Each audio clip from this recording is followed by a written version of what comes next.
Welcome to One on One, the Daily Items weekly digital program featuring Susquehanna Valley newsmakers interviewed by Daily Item reporters. Today's guest is the president of the Susquehanna Valley Conservatives Group, Jim Persing, interviewed by Rick Dandes.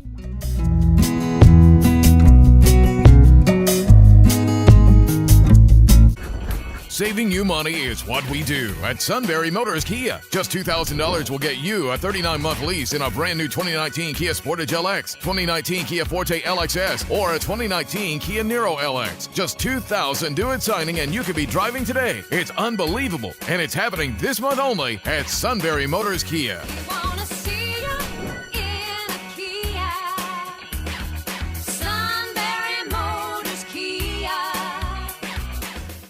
Welcome to One on One. I'm Rick Dandes, and our guest today is Jim Persing, president of the Susquehanna Valley Conservatives. Jim, welcome. Thank you very much, Rick. Pleasure to be here.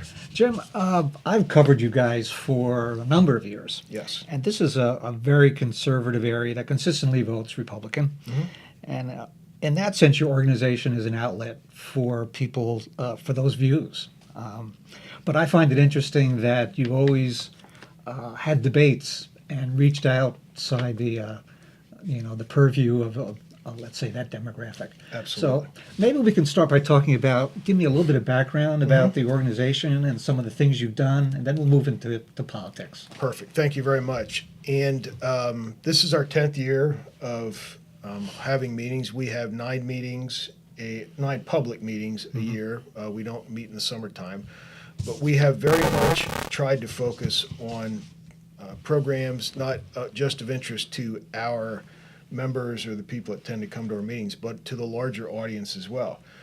Bob Harder and Bob Lebda from Lewisburg started the organization about 10 years ago after the 2008 election as sort of an outlet, for lack of a better term, for like-minded people to get together and have conversations about it. And I started to attend some meetings 2 years or 3 years after they started, and got interested in it after that. Yeah, it started really small, as I understand it. Yeah, it was just, as a lot of great things do, a couple people with some ideas sitting in their living room, their kitchen table, and having a conversation. And they eventually passed it to Stan Zellers, who was our president for about 4 years, and it's been my fortunate position to be doing this for about 2 years now. So in some sense, it's almost like an educational vehicle. You've really had debates where you've had Democrats, and I remember filling up the campus theater for a movie. Absolutely. We have, not only our email list of 600 or so names, but one of the things that we really pride ourselves on is being an outlet for that debate. Mm-hmm. We had the debate at the campus theater. We've sponsored the U.S. senatorial candidates.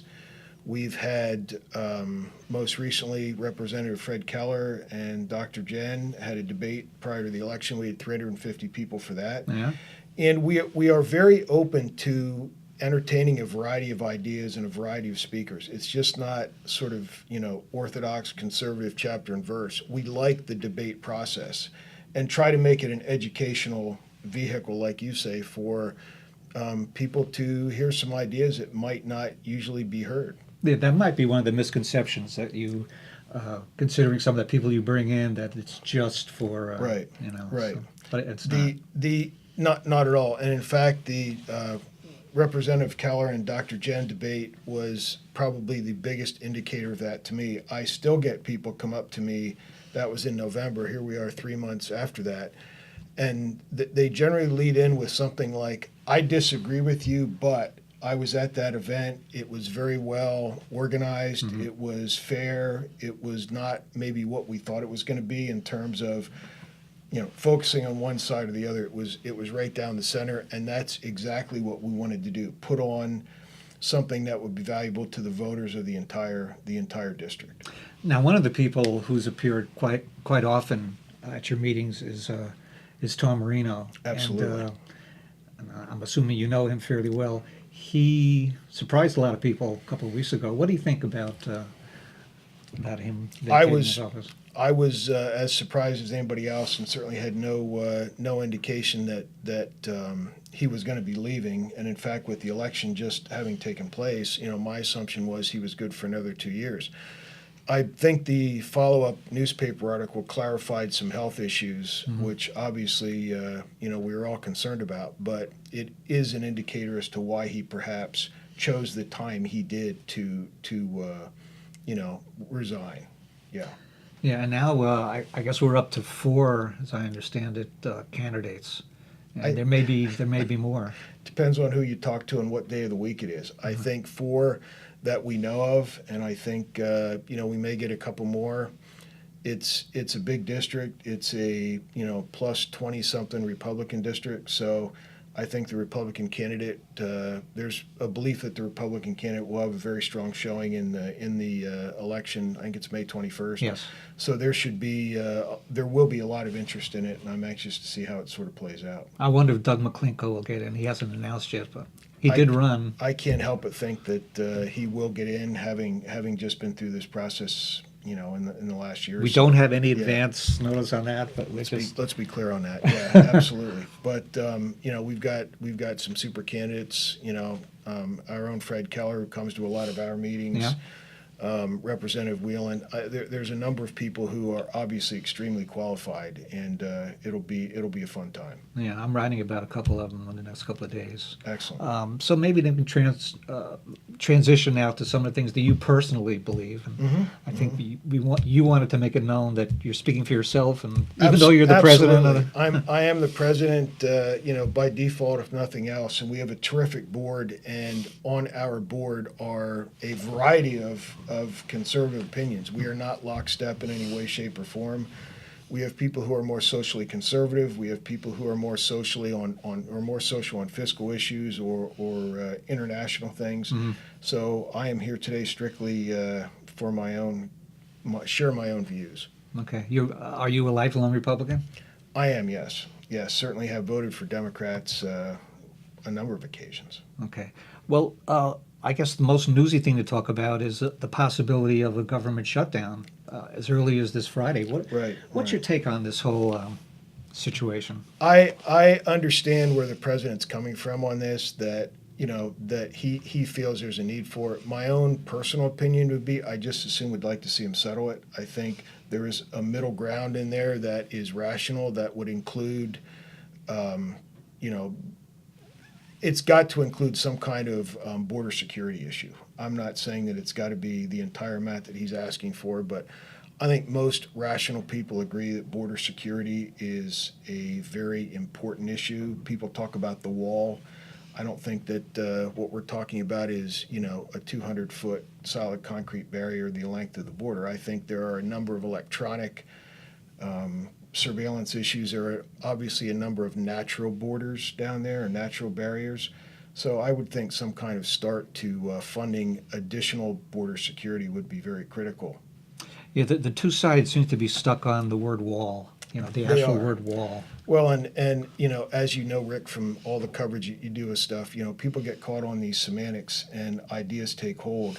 And I think that's one of the things that in Washington, we could, I'd like to see breached a little bit is let's get past some of the words and let's get to what actually is going on here. One of the things I've come to read in the last couple of months is Representative Barbara Jordan from Texas, who you might recall, you and I are in the same age range here, was in the 90s very involved with a commission to study immigration and came out with her recommendations, which were border security managed around effective immigration, managed being the key word. And right now I don't think we do a lot of management. I think it's just, it's sort of made up as we go. So we've got to get some cohesive program in place. So does it bother you? I imagine it does, and I'm not going to speak for you. Does it bother you, the intransigence between the two groups, the almost hostility? I attended a conversation at Bucknell a couple weeks ago with a gentleman from Claremont College out in California, and he used the term cold civil war which was the first time I'd ever heard that used. And, it immediately resonated with me. That's somewhat where we are. We've got two sides who see things in two entirely different ways. And in fact, it is difficult to have conversations about it sometimes. And I'm sorry about that we can't have a rational conversation about some of the important issues, because that's where I think we as conservatives have an edge in some of the ideas. I think, the wall gets very negative press, but I think when you start talking about the rational aspect of border security and managing immigration, you end up with 70% of the people, as with the State of the Union address, agreeing with it.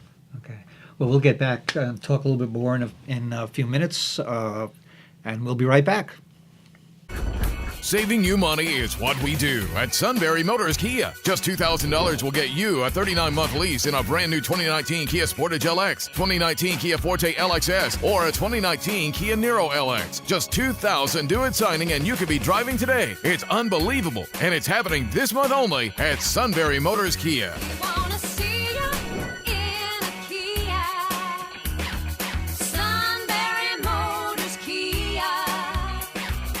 Welcome back to One on One. I'm Rick Dandes, and we're speaking with Jim Persing, president of the Susquehanna Valley Conservatives. Thank you, Jim. And we've had an interesting conversation so far, so let's continue it. Very good. We were just talking a few minutes ago about immigration, so let's talk about a few other things.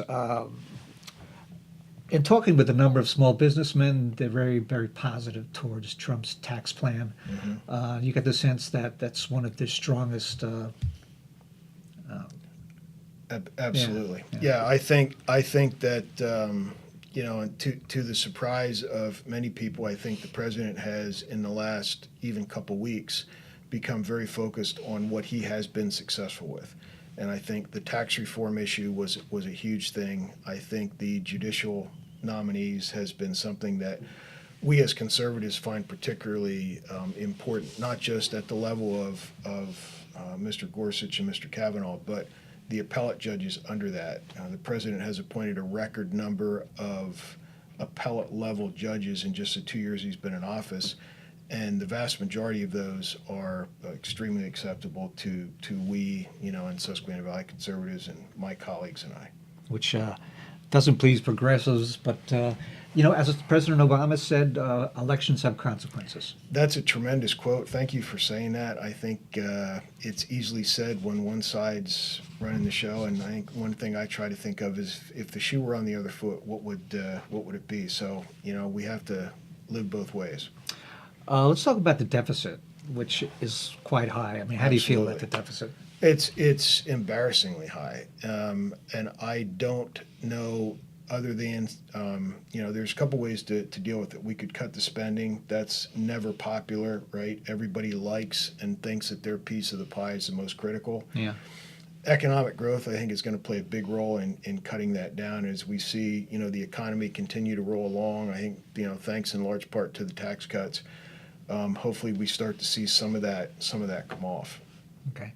Let's talk very brief, not much time left, but let's talk a little about Pennsylvania politics. Yeah. I mean, how do you feel about some of the governor's policies? And Well, I certainly have a disagreement on a lot of things that Governor Wolf has been involved with. I know he's very active on the abortion issue, in a way that we generally do not agree with on our side. Right. I'm curious about the lieutenant governor. I followed Mr. Fetterman when he was the governor out in western Pennsylvania. I watched a thing on TV about him a number of years ago. I'm curious as to the impact he will have on Pennsylvania. I think he could actually be somebody who could listen and who could win over some folks who might be disinclined to listen to the governor. Interesting. With the moments we have left, let's talk now about some of the things you have planned for upcoming meetings of the Absolutely. SVC. We're off to a terrific start. We had, in December, we had someone from Evangelical Hospital talk about human trafficking. That was very well received, very informative. It's not something that you hear a lot on. Yeah. We had some folks from Transitions there. So again, we try to come up with some issues that are not just attractive to conservatives. We have two items coming up in the spring that I think are going to be particularly important to the voters and just general population in general. We are going to have a debate with Republican county commissioner candidates. And we're going to do that. We're going to do that in April. We're working on that. We've spoken to a number of them already. I think we can do Snyder Union and Northumberland and get some input. There are going to be a large number of candidates running, 3, 4, 5, maybe from different counties. Yeah. So we want to do that. I think that could be very valuable. And then we preliminarily are looking at some ways to get involved in this 12th congressional district. Our meeting would be early May. The election is May 21st, so I think we could probably do something there that's going to be important. Yeah. Well, Jim, it's been a pleasure talking to you, and thanks for being here. Thanks a lot, Rick. Thanks everyone for watching. Thanks for watching One on One. Be sure to tune in next week for another edition.